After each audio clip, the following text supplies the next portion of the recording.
was a good read because of the way it was written, the historical perspective of how we got to where we are as a consuming nation. About a year ago, I was introduced to Pastor Anderson's book, Just a Little Bit More. This book shocked me.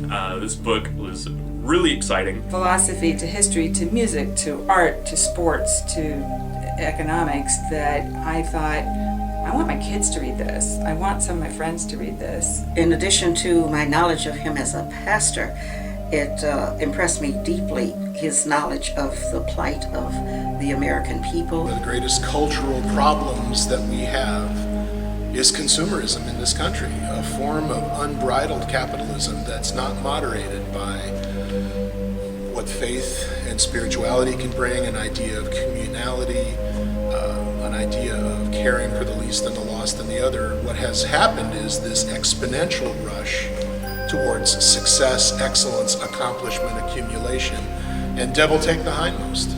Because of the way our country has grown, how a few have been very successful, particularly wealthy, if you will, or well off, and a lot of folks have been left behind, and don't understand how our society works and how they can themselves better themselves in that regard.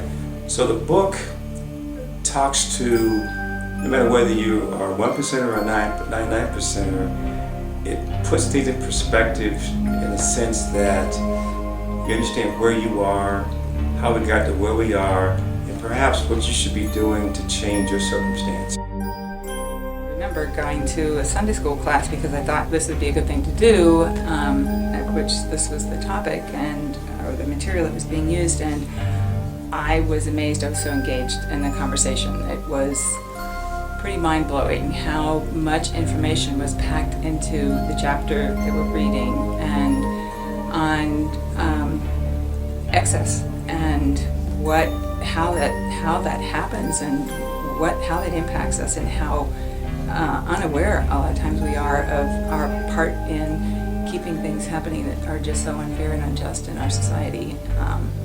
That impacts me directly in my work and in my life. And that's another thing I love about this book. You see what's going on, and you see that the world isn't what it used to be.